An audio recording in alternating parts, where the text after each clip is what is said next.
How's it going, friends and family? My name is Amos, and just the other day up on the YouTube channel, I threw up a poll and I asked you guys, hey, what stock should be covered next on the channel?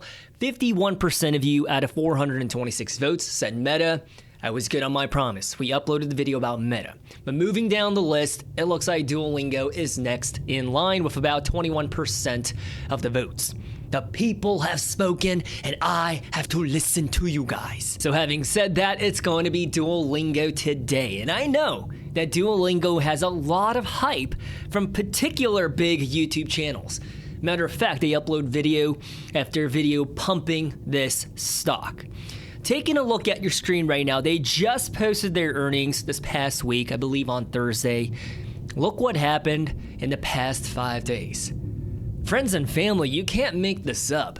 Negative 26% in the past 5 days. So if you had invested $100,000 into Duolingo leading up to their earnings when they were 267 bucks, your portfolio right now with $100,000 invested would now be 74,000. That's a pretty heavy blow.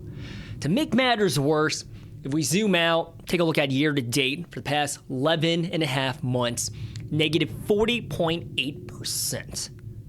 Okay, there's no way to spin it, twist it, or manipulate it. That's awful. That's pretty ugly, atrocious performance in the stock market, especially when you can throw a dart on a board on the S&P 500 and you're bound to get something that was at least 10%, 15%, or 20% into the green. But with Duolingo, man, and if we zoom out to their total stock market history, Duolingo debuted on the stock market July of 2021 at $140 a share. So you're telling me after about 4.5 years, 37% is your ROI. Guys, for me, I mean, look at the channel name, okay? It's Dividend Compounders with Cheese. The key word there being compounders. Your money should be compounding throughout the years, not a measly 37%. Okay, that's just not good enough. Now, I've shared my opinion about Duolingo multiple times on this channel, whenever I talk about earnings weeks, or I just bring them up in a very subtle fashion, right? But I have never made a dedicated video. That's why I'm really excited to talk about Duolingo, and I will articulate why I feel the way that I do, but I'm hoping by the end of the video that I can change my mind.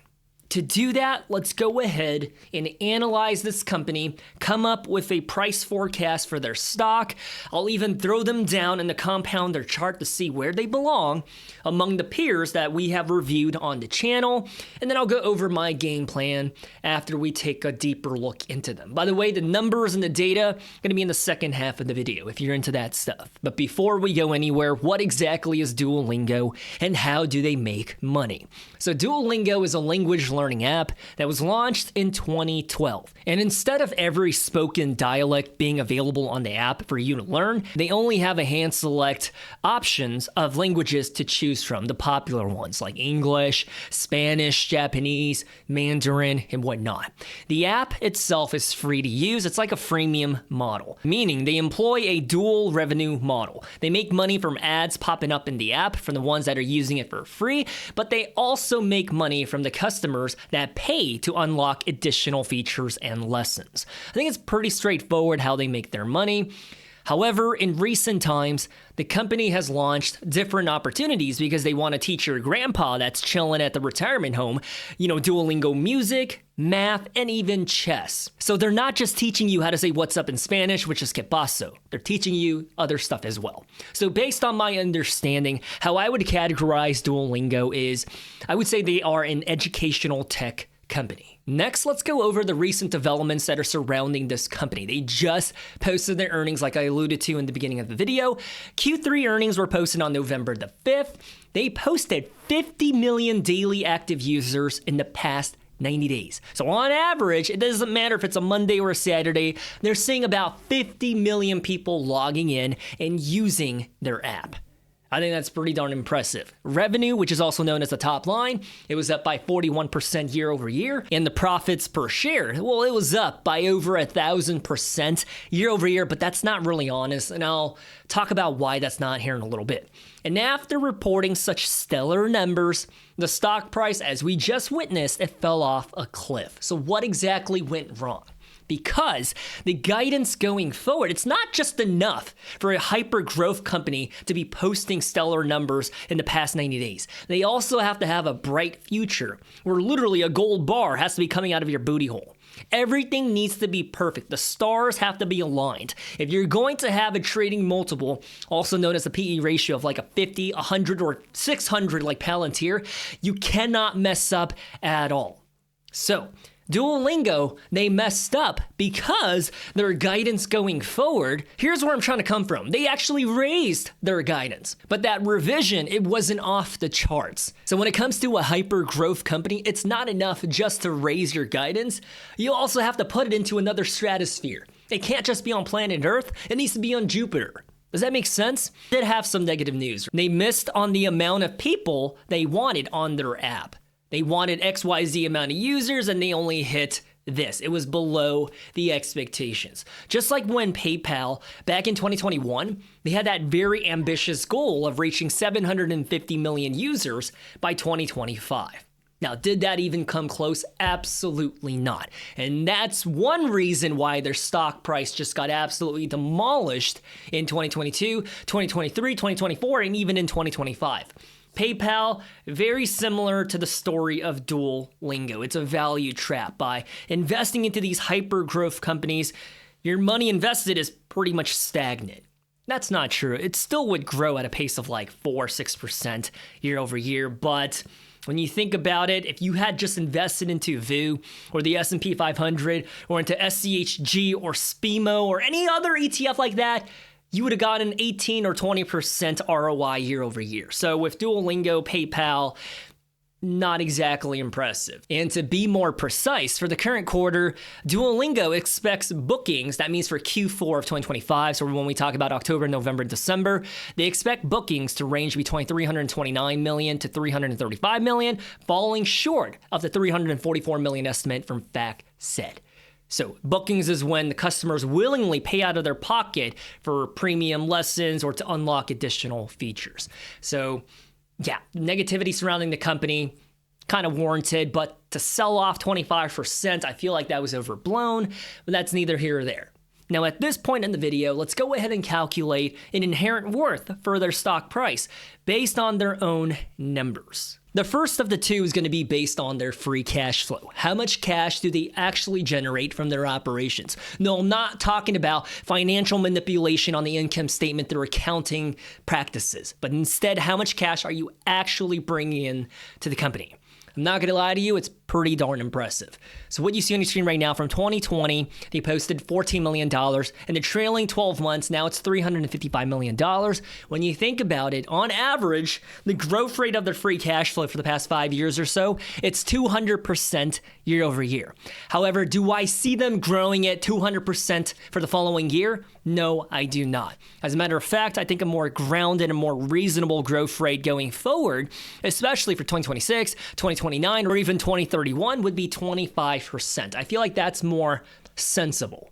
Now, predicated upon their free cash flow growing at a rate of 25%, that's really aggressive. If you're a friend of the channel, then you know I don't really like to plug in aggressive numbers like that, but when we're working with the factual data of 200%, shaving it all the way down to 25%, I feel like we're being a little more conservative, right? Because usually if I see like a 20% growth rate, what they're posting in reality, I will go ahead and shave it down to like 7 or 8% just to be safe than sorry, right? But in the case of Duolingo, I think it makes sense. Having said that, they have about $1.1 billion of cash on the books. Pretty healthy. Their balance sheet, I'm not going to lie to you, looks pretty solid. Their DCF price per share as of right now should be $400 a share.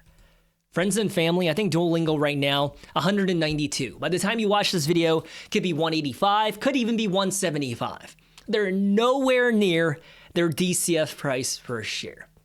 And, between you and me, I will say it. Their free cash flow looks absolutely fantastic. That's exactly what you want to see.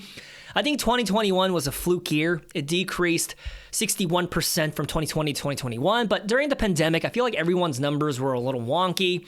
But if we turn our eyes to the future, 2021, all the way up to the past 12 months, that growth rate right there, you got to give props where props is due, but it is inherently slowing down. I think the next inevitable step is probably going to be going from 29% to 25%, maybe even down to like 19% the following year, and then maybe even 15%. Outside of their free cash flow, I got to say this, okay? The product itself, unless you've used it before, I'm going to be talking about my own personal experience here in a little bit, but the app itself is becoming more and more annoying to use for the customers. So, even though the numbers are impressive, the product or service in question, it's being annoying. And I think that's a really important, tangible variable you need to take into consideration. And what I mean by that is, I was looking at some YouTube reviews of people talking about, why I stopped using Duolingo. And I read some Reddit threads and whatnot. And the general consensus is this, right? There's a ton of ads and nonstop promotion for their premium features. Like if you're trying to use that app for free, they're going to bombard you until you give in. They're literally holding your arm and twisting it and saying, you're going to take this field sobriety test right now. And that's a trap. Because at that point, they're trying to find more reasons to book you with. They twist your arm, kick your shin, and spit on your face until you give in and pay for the additional features. It's getting to the point where previously a user, they might be on the Duolingo app for 30, 40 minutes because it's so enjoyable, it's gamified, there's flashy lights and saying, good job, you learned today, you get a score. Literally, it's kind of like an arcade video game. There's like a high score ranking list of people in your tier, crystal, silver, gold, platinum. They gamified it to the point where it becomes addicting. But because of all of the additional rollouts of them being so aggressive with the ads, with the pop-ups, with the promotions, it's just like, dude, I'm just trying to learn here. Now, users are spending about 5 to 6 minutes, which means less ads are going to be shown, correct? Which means less revenue. So I feel like Duolingo right now, they're kind of shooting themselves in the foot, right? I think they created a very fun app to use, but they're being so darn aggressive with the ads, the pop-ups, and the promotions that it's pretty much turning away the free users, so, which means their dual revenue model, it's basically only going to be a subscription model here in a little bit. And I feel like that's being short-sighted, but we'll give them props where props is due. I think their free cash flow is good. The next one's going to be based on their profits per share. And that's why it's so important to understand the income statement, because if you don't know what's happening on the income statement, then you don't know why their PE ratio is the way that it is, right? By the way, if you want these spreadsheets, they're available on the Patreon. Hop on over, and there's other exclusive content up there as well. So when we think about the earnings per share, which is the bottom line per share, because when you take a look at your income statement, after accounting for all of the overhead costs to run your business, like insurance, utilities, your workers, like how much you compensate them, at the very end is the bottom line. That's the earnings per share. So when someone says the EPS, that's literally the profits per share. In Q1, they posted 72 cents of profits per share. Q2, it was 91 cents. And in Q3, this is me circling back to why their EPS was up by over 1,000%, was $5.95. And that's because their net income in Q3, it was boosted because of a one-time tax income benefit of $222 million. However, for Q4, the estimation is 76 cents. So when you add it all up, $8.34, but I feel like that's being disingenuous, and that's why their trading multiple right now is closer to a 21 or 22. But it's not really, because they didn't actually increase their profitability per share. They didn't increase their margins. It was just because of a tax benefit. There was no additional cash coming into their pockets. And that's why some people are a bigger fan of the free cash flow, because it doesn't deal with any of this accounting manipulation, financial engineering nonsense that you see. So if you account for the $222 million tax break that they got in Q3, then the actual net income, which is the bottom line that they generated, is $69.5 million.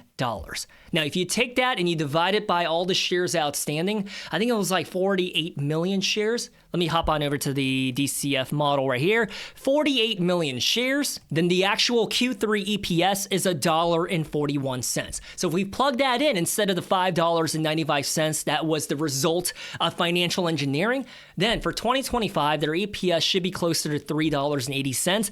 And that's why the analysts that are covering Duolingo, they're also playing with my line of thought of like, we're not going to plug in that $8 number because it's bonkers and it's manipulation. They're saying that for the full year, once 2025 is over, Duolingo's EPS should be around $3.35 up to about $3.75. I'm projecting $3.80. However, let's go ahead and just plug in what they have in reality, what's on their income statement right now. It's going to be around $8.34 for 2025. And that's why their PE ratio is a 23. Because if at their current price, 192, and their EPS was around a 380, then it should be up to like a 45, a 50, or even like a 60. But because their profits per share was artificially boosted, that's helping their PE to come down. And it looks more undervalued than it really is on paper. Hopefully I didn't lose you. Hopefully that all of that made sense. So if Duolingo, we only have about a month and a half left in 2025. If they do execute and they pull off 76 cents in Q4, which is October, November, and December, we still have a month and a half to go, and they continue to trade for a PE ratio of a 23, then they should finish out the year realistically at $191 a share. However, historically, since they've been IPO'd, their PE ratio on average is around a 60. Which means if they trade for a 60 PE ratio and they execute and pull off $8.34 of profits per share, Duolingo could be $500. Now, do I see that happening? I'm not a gambling man, okay? I do not see that happening, all right? I think 191, 220, maybe even as high as 240, realistic for 2025. 191 seems plausible in my opinion. But referring to my notes that I put right here, their actual PE ratio should be 50.5, predicated upon the $3.80 EPS. So right now, you might see 23 because of that one-time tax benefit of $5.95 of profits per share, but that's not what's really happening, all right? So if we jump on over to the next year, I don't really see them getting another one-time tax benefit tax break, right? Which means their EPS is going to go from $3.80 to $4.59, which is still a pretty substantial increase, and it's pretty impressive. But on paper, they're pumping their numbers for the short term, because for the long term, that's going to be a decrease. And it's going to be a big one. It's going to go from $8.34 down to $4.59. That's negative 45% year over year. And I think that Duolingo, they're probably going to trade for around a 50 PE, which is what they were prior to this earnings. That's what they usually trade for. They trade for a premium because of the numbers that they execute. I promise you, I'm a man of my word. I know, I have small eyes. I have a stupid Seattle hat on that doesn't match anything that I'm wearing, but I usually am a man of my word, and I'm good on my promises. We will be looking at the data and the numbers here in a little bit. It's just I learned from past mistakes that when I go too deep into the numbers right away, people's eyes start glazing over and they're like, what? I like to take cold showers because it makes my pee all small. People are like that. So I want to go through with all the high level stuff, and then I'll be dissecting and analyzing their numbers, okay? So with a 50 PE ratio in 2026, and they execute $4.59 of bottom line per share, then Duolingo in 2026, dude, I'm not trying to be evil here. I'm not trying to be the villain. I know that your favorite YouTuber, I know that your favorite friend, I know that your trading group and club, everyone's bullish on Duolingo, but the numbers suggest otherwise. 229 by the end of 2026. Now, fat chance. But if they do go back up to a 60 PE, could be 275. Do I see that happening? Realistically, I can. I can see that happening, but I think it's going to be closer to a 229 to probably a 240. Now, if we fast forward and we continue this game, in 2028, their earnings per share should be around $7.19. And I'm assuming that the steam in the engine is going to start slowing down, right? So their PE ratio in 2028, I'm assuming a 43. Now, with a 43 PE ratio, which is still trading for a premium, because when you think about the Mag 7 and all the beautiful projects and endeavors that they're doing with AI, like Microsoft, Google, Amazon, their trading multiple is like a 32, 34. Duolingo right now is still trading for a pretty premium, okay? 2028, PE ratio of a 43, $309. On the upside, the bullish case, 431, 309 to 430. This is if everything goes well. Because as we just learned with the Q3 earnings, if they slip up at all, if they even let out a tiny little gust of fart in the meeting room, their stock will drop 25%, no hesitation, okay? Which means they have to execute to a T in order to get to this point again, 309. Now, granted, they could get back up to here again, $500 by the end of December, right? That's like a 0.00001% chance of happening. I think those days are long gone. I don't see that happening with the Duolingo, especially because of the guidance that they gave, especially because they're missing the numbers that the analysts laid out. Like Palantir, right? The reason why Palantir has a PE ratio of a 600 is because not only do they raise their guidance, but it's also building AI for tracking people. It's really important software. At the end of the day, Duolingo, dude, it's a language learning app. Okay, we'll throw in chess as well. Don't be that jerk off that's like, hey, don't forget about the chess features. Okay, chess and Spanish and maybe some math. That's why, like, the expectations, you need to simmer them down a little bit for Duolingo. With Palantir, not only do they raise their guidance, but they smash and surpass it. Their numbers are absolutely crazy. Now, would I ever want to buy Palantir at its current valuation and price? Absolutely not. But I understand why their PE is at a 600. Hopefully now you get why Duolingo's PE is a 23 and it seems cheap on paper, but it is not. Now, having said all of that, I don't want to come off too rude because it's the holiday season. I need to stop being such a nipple. Okay, I hear you. So in the next segment of the video, we're going to be placing Duolingo into a category of the compounder chart. Left side of your screen, certified compounders. The companies that I truly believe that will compound your money from $100 to $200 given XYZ amount of time. On the right-hand side of your screen, I mean, obviously you can tell F tier is the Kager graveyard. Your capital invested into them, probably not the wisest choice, right? And if it's in the middle, C, a company that's average, watchless, waitlist. When it comes to Duolingo, dude, please don't click dislike on this video. I will back up why I'm going to place them where I am right now, okay? I will articulate my thoughts. They're going to be placed into the watch list, wait list.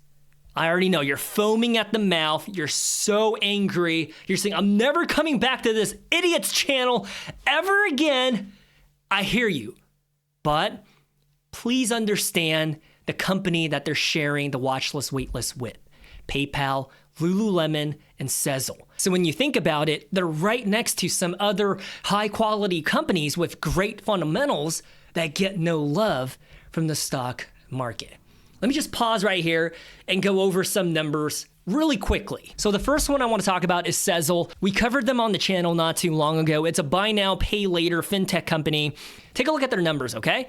Their top line, their revenue, is this big enough for you guys? Maybe you have to pull out your reading glasses. I apologize. Take a look at their top line and the growth rate thereof. I mean, 5,000% year over year, 800%, 26%, 88% growth in their revenue, in their gross sales. Dude, that's absolutely bananas. We scroll on down to the bottom line per share, the EPS. I mean, leading up to 2023, they were negative, right? It was an unprofitable business, but now they're generating $3.24 of profits per share. The numbers, when you look at Sezzle, it's phenomenal, okay? But if we jump on over to their stock market history, it does not look good, right? They're going on a massive sell-off, just like Duolingo. And the crazy part is their trading multiple is a 17.9. Their forward trading multiple is a 13.8. Now, the next one, who else are they sharing the watch list, wait list with? Lululemon. Take a look at their fundamentals. Their top line is also growing at a very aggressive, predictable rate. I mean, just take a look at that. That is beautiful, right? You take a look at their bottom line per share right there, the EPS. It's just as beautiful as the revenue situation. So one would assume because the top line and the bottom line are so magnificent, predictable, and growing year after year, it should be following suit in their performance, right? Year to date, 55% into the red. Dude, that's pretty rough. And I think the last one was PayPal. I'm showing you all this to say you shouldn't be offended to see Duolingo in the watch list, wait list. These are also companies that have solid fundamentals, but the stock market gives them no love. Take a look at their top line. My goodness, PayPal, every single year, you're growing your revenue at a very pretty and delicious and beautiful rate. What about their EPS? Okay, a little inconsistency in 2022, but that's also when they had a withdrawal, that bold promise of 750 million users. Yeah, right, buddy. You're still at 434 million users. I don't know if they're going to hit that 750 million mark anytime soon, but granted, over time, it is going in the right trend, up and to the right. So you would think, based on the fundamentals, PayPal should also be trading for a premium and be killing it in the stock market. Their PE ratio is a 13. Their forward trading multiple is 11.7. Year to date, negative 22%. Past 1 year, negative 20%. 5 years, negative 64%. So the fact that I placed a Duolingo into the same company as them, it's not a slap to the face. It's just the reality. Like, the fundamentals might be there, but the love from the stock market is just, it's withering away. So let me just defend myself. Like, yeah, their numbers look phenomenal, but when you think about it, the Mag 7 and other companies out here, dude, they're going to be disrupting Duolingo like there's no tomorrow. Because we can agree to disagree, but I truly do not think that the Duolingo has any economic moat. None whatsoever. Because case in point, just the other day I covered and I analyzed Meta. That video seems to be doing pretty well. Meta, previously known as Facebook, they partnered with Ray-Ban, and now they have smart eyewear that can translate in real time. So you could be, I don't know, backpacking in Thailand or in Australia, if you don't know the language, you can put on those Meta glasses, you can look up at the sign or the restaurant menu, and it can translate everything that you see from your own eyes in real time. And do not let me forget, I'm gonna circle back to their competitors and how they're responding to the whole language and translation stuff, but I wanna talk to you about my experience. I used to use Duolingo every single day from 2022 up until like 2023 midway, okay? I had a 500-day streak with Duolingo. I live in Japan, okay? I wanted to learn Japanese through Duolingo, and I found out from firsthand experience, it's a scam. You don't learn anything. It teaches you cute little phrases that you can say to impress your first date with someone that you met on Tinder or Hinge or Grindr and be like, oh, konnichiwa. Like, it can teach you those little things, but it doesn't let you grasp the language concept, the culture, and the dialect of how the locals actually speak. And when I realized that, I was like, dude, I spent so much time on this freaking app, and I realized I don't know crap. So I had to go back to the drawing board, and I learned Japanese, the more traditional modality route, from conducting coursework from an actual class that's trying to teach you 101, 102. Because when I think about Duolingo, I think it's a good secondary resource in order to grasp some cute little phrases you can say in Portuguese or Korean, but it's absolutely trash for learning a language in the long run, to literally solidify it into your memory so that you can be fully immersive and fluent in a language. Not happening through Duolingo. right now. If you're trying to learn a new language, I can tell you the primary resource should be a course book or a textbook, like from a one-on-one intro to Spanish from a university or college, like a community college. Dude, there's so many textbooks that are available for free online. That would be 10 times better than wasting your time on Duolingo, because you feel like you're learning, but when you put yourself into, like say you're learning Japanese and you plant yourself here in Osaka or whatever, you won't be able to speak a single thing. You'll be able to say konnichiwa or arigato. That's it. You won't be able to say anything else. So I will stand on this hill. If you want to learn a second or third or a fourth language, a textbook from a university level professor, whatever, that's the best way to do it, because they go over the grammar, the alphabet, and everything else instead of talking about, I like coffee, or I have dog. Like Duolingo, do get it together, okay? And I think another really good resource, if you don't want to buy a textbook or read a PDF file online, if you have access to a local library, dude, Mango Languages, Rosetta Stone, 10 times better than Duolingo. And they're usually free if it's available through your local library. So I think that's a really big problem, because when you think about it, Duolingo, they don't want you to actually learn anything. Instead, they want you to come back day after day, to stay engaged with their app, and to treat it as a social media platform with your little stupid profile and the streaks and the little points that you can earn. That's the whole idea. Now, I think in a very short-term sense, that's why they're executing and pulling off the numbers that they're doing. It works. When you gamify something, a mobile app, a platform, your website, your business, you're going to see some rewards, right? But I think sooner than later, people are going to realize that it's just faster to just translate the language you're trying to speak or read or write while you're traveling with Google, Meta, or even Apple. Here's me circling back to Meta's eyewear, right? I think as of recently, the new Apple AirPods, they can translate in real time. If you have one, if you have an earbud in one or both ears, or in your butthole, if you're traveling around, in Germany and you can't speak any German, Guten Tag, that thing will tell you exactly what that cute guy with a receding hairline is saying to you. And then you're like, oh, sorry, I'm married. I'm actually not gay. And he buys you a drink and you're like, well, I could be gay, but I digress because I'm not funny. What I'm trying to say is that technology from the Mag 7, it's going to make Duolingo obsolete. I think their days are numbered. And I feel terrible saying that because I know there's a lot of people that copied, the bigger YouTubers that were pumping Duolingo. Likewise, I don't believe in PayPal. I think in the YouTube community, a lot of people are pumping PayPal, and it's just like, that's why I have them where I have them, and the watch list, wait list. I think solid company, good financials, good numbers. But the thing is, if the stock market does not love the stock, it's not going to go anywhere. It's going to be stagnant. That's not true. You'll still get like a 3 or 4% ROI year over year. It's not like you're going to be losing money unless you bought into it during the pandemic highs and now you're bag holding. Then, of course, you're probably salty and angry. But another reason why I stopped using Duolingo is because I found out that they don't really use real humans and professors and language experts. Instead, they yield to AI to formulate the lessons. Dude, that's really, really a mess. They're not even proofreading to see whether or not this lesson makes sense or if the sentence structure makes sense. Once I realized the stuff that I was learning from them, Japanese, I was like, dude, this makes 0 sense. That was the final straw. I was like, dude, I'm out of here. And apparently, based on my research, Duolingo is one of the biggest customers of ChatGPT and OpenAI because they're making ChatGPT formulate the language lessons and then they're just planting it into their app.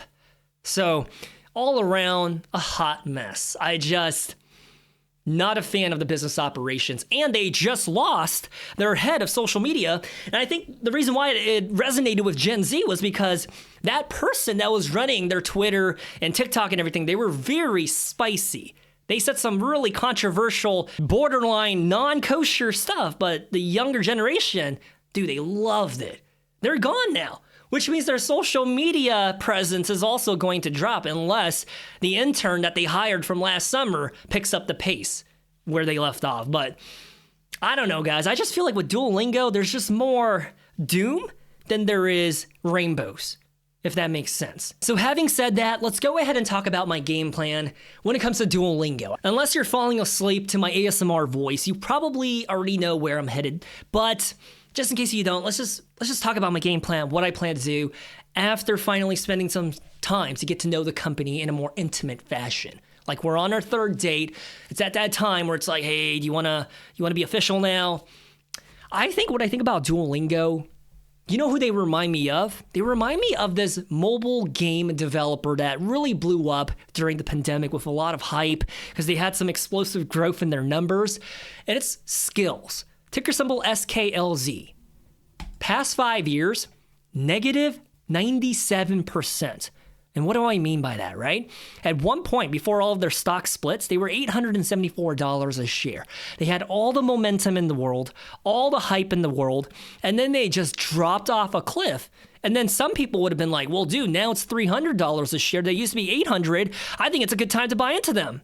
But was it a good time? Because that 300 dropped down to 161.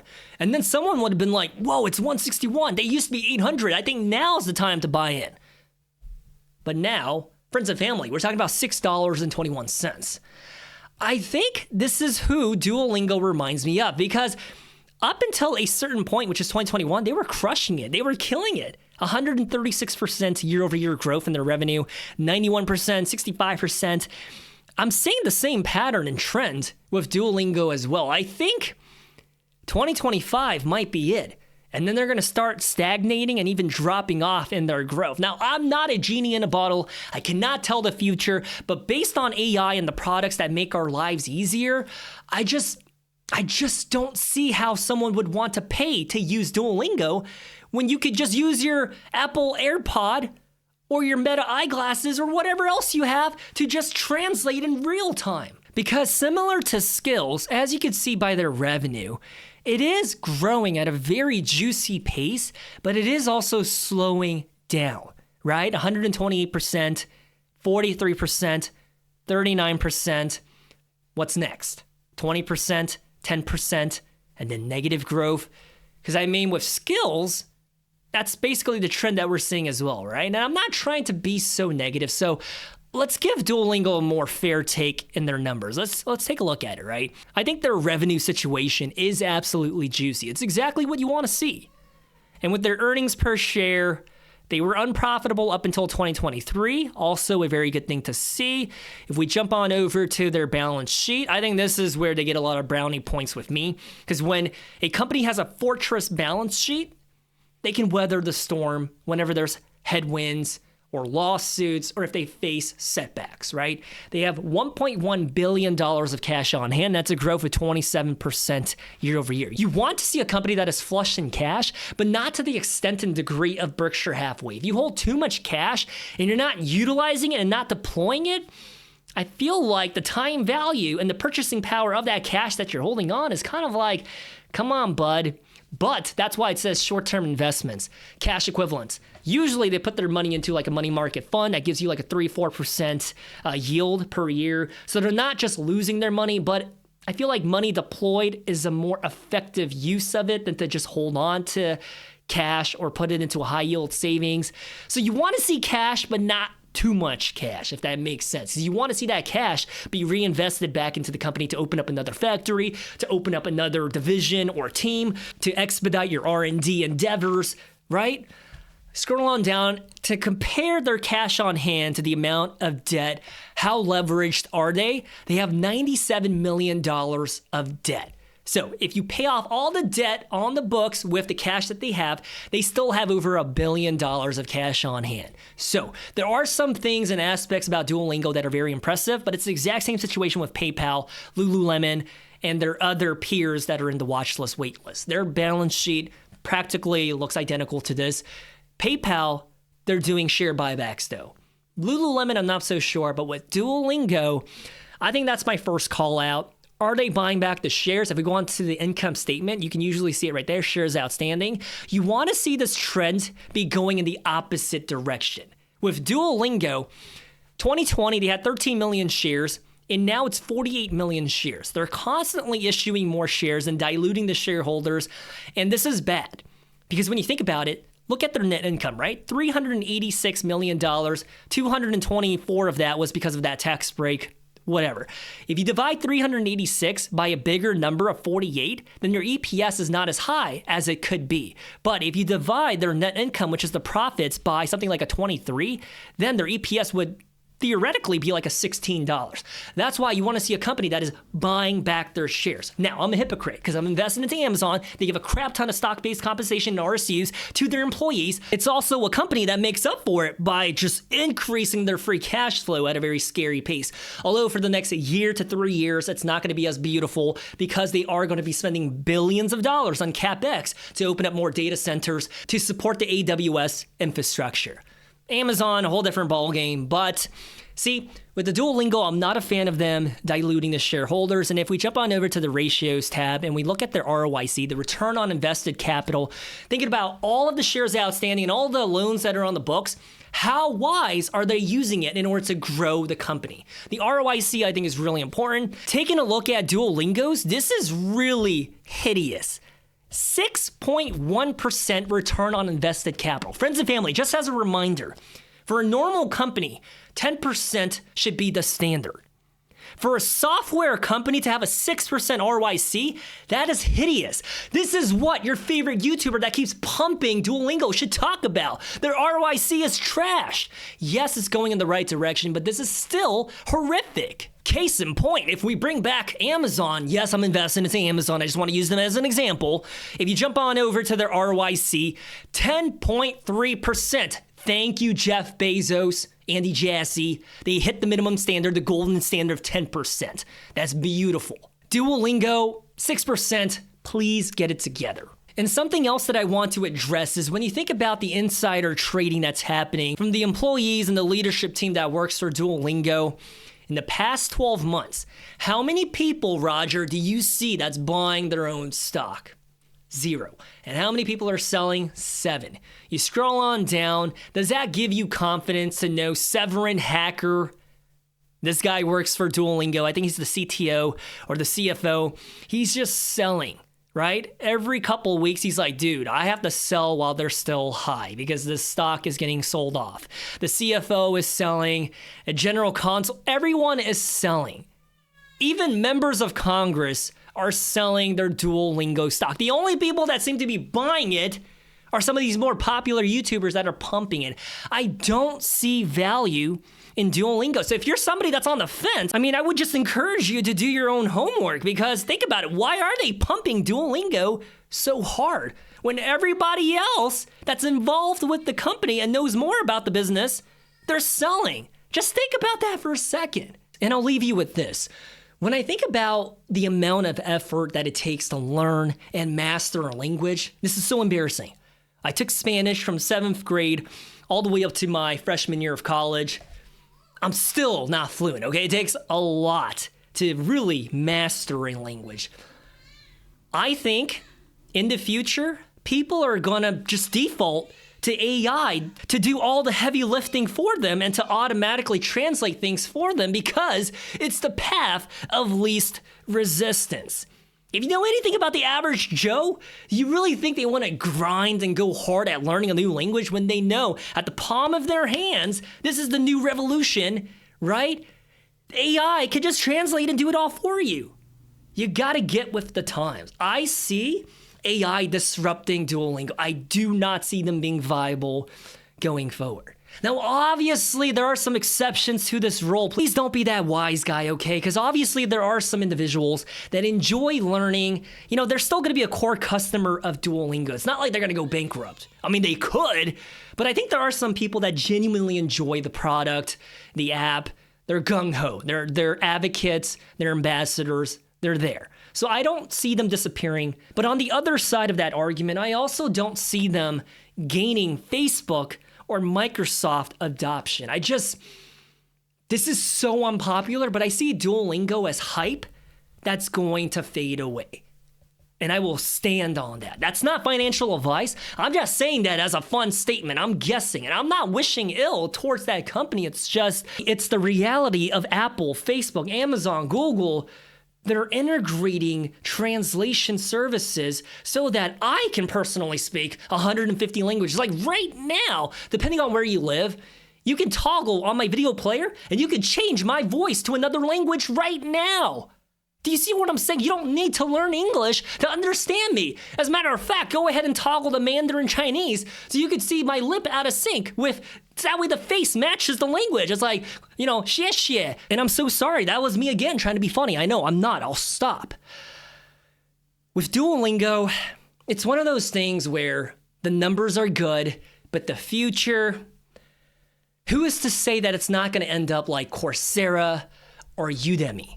Right? These are also online learning platform tech companies. I just feel like Duolingo is also going to follow suit with what's happening to them. Okay? I'm not trying to be a doomsday guy, but it's just what makes Duolingo any different from them? They probably also thought they were going to execute 55% growth in their top line year after year. But I mean, with Udemy, it's slowing down and their stock price is getting hammered. So as Duolingo slows down, I also think they're going to be hammered really freaking hard. AI is going to disrupt this company. I will stand on that hill. I don't think this is a company that their operation, I don't think they can offer that AI service. I think they can if they hire the right AI engineers, but somebody already beat them to the punch. And that's a conglomerate known as Google, Amazon, Meta, Apple. They're already light years ahead of them in translating stuff in real time to the point where you don't have to or want to learn a language. So, I mean, it sucks to say, it really does remind me of PayPal. The numbers look good, but the sentiment surrounding the company is just negative. So if that's the case, I don't want to go near it. And for the people that are making comparisons, Duolingo to Netflix, dude, I don't agree. Absolutely not. Because even though Netflix's numbers are also slowing down, I don't think they're going to get the same treatment as Duolingo. I mean, yes, they're going on a tiny little sell-off, but not like to the degree of Duolingo. Because when you think about it, entertainment on our time off, when you come home, long day at work, you want to just take off your pants, sit butt naked on the couch, and watch your show on Netflix. That's a sacred time. We're not going to cancel our subscription. We're going to protect that at all costs. But learning the language, I feel like that's the first subscription that people are going to cancel when push comes to shove. Does that make sense? Anyways, I'll say it again. I feel absolutely terrible for the people that are bag holding Duolingo at $500 or even $600 a share. If that is you, I feel bad for you. I know how that feels to see your investment into something drop like 50%. It's not a pleasant feeling, and I don't wish that upon anyone. I'm sorry. But I do not see a bright future in Duolingo. Okay, I'm not going to pump this stock like everyone else. Looking at it objectively, I'm not in love. I'm going to pass on this one.